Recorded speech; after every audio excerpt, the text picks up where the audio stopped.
While dropping the rear subframe, as you can see, I have a transmission jack, and what I do is I get it up to where it's, you know, the gravity is being held before I take the subframe bolts off, and I add a little solid foam block just to protect the rear differential and the heat sink on it.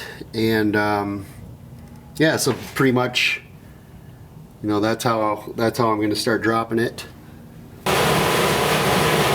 Okay, I could not find my large Torx socket, so what I'm using, this is one of the 4 subframe bolts. I'm using 6-point 14 millimeter. Reason why I'm using the 6-point and not the 12 is the 6-point fits, and the 12-point may slip. So the 6-point 14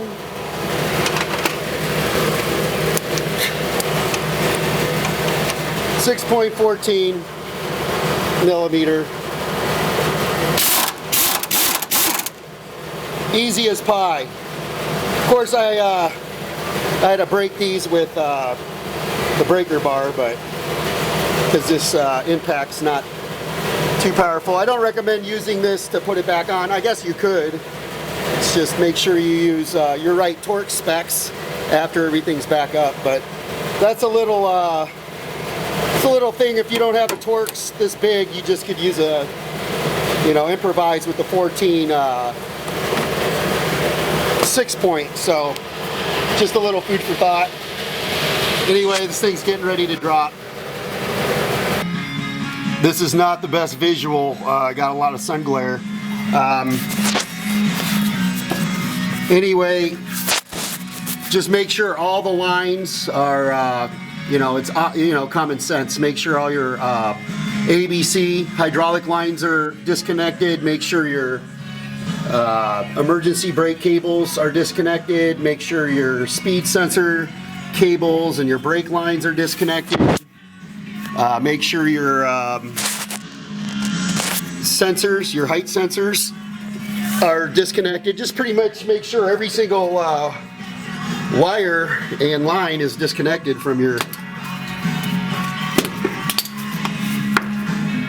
subframe before you even try, or else you're going to get hung up and it's not going to be fun trying to disconnect them when you're down.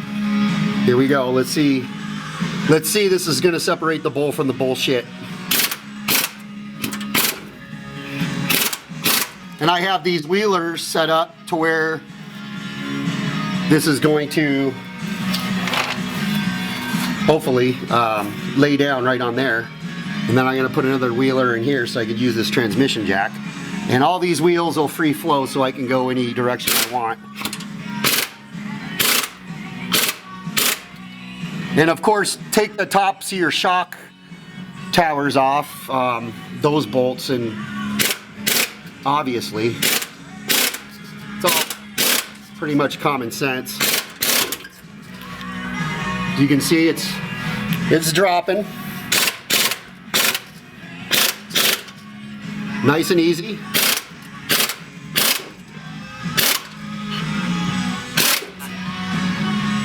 And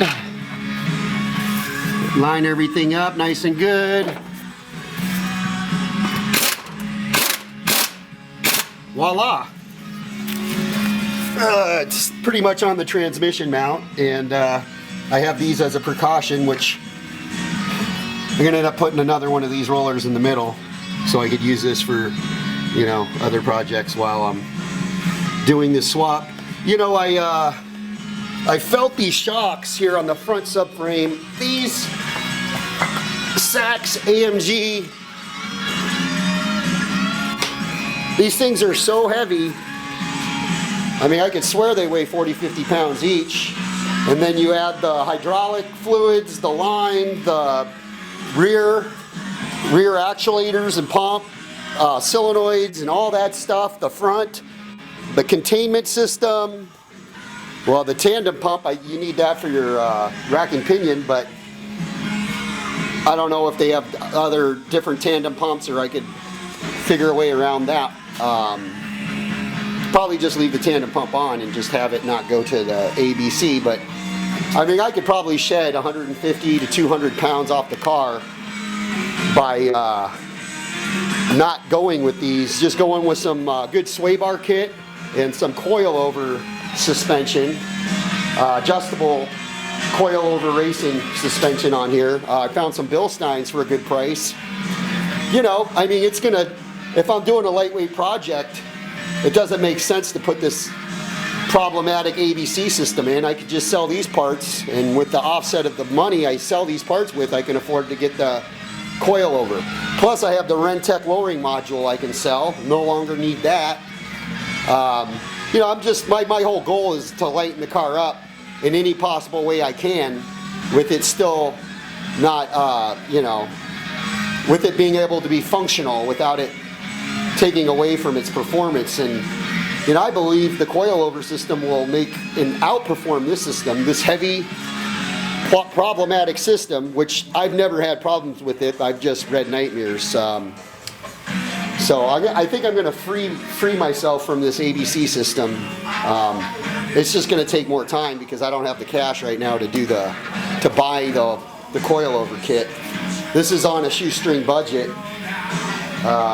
Yeah, I had money before this crash, but you know, after this, and I had quads stolen, I had lots of things happen this last year, so I'm pretty much, you know, on a shoestring budget doing this stuff. So, but anyway, I really don't want to put the ABC system back in it if I'm going to be doing the swap.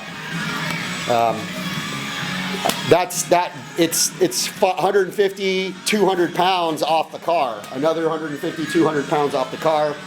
Less problems. It's a no-brainer to change it while I'm doing the swap. So, anyway, that's, it's Monday. It's Monday morning, the 18th. So, and then this, you know, this took about a half an hour to drop.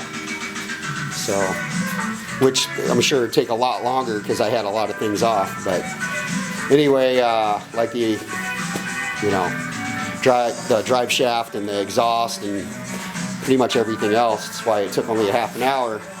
You'd probably expect a few hour job if you weren't ready to drop this. But anyway, that's just the progress for the morning of Monday. I have time today to actually screw with this, so.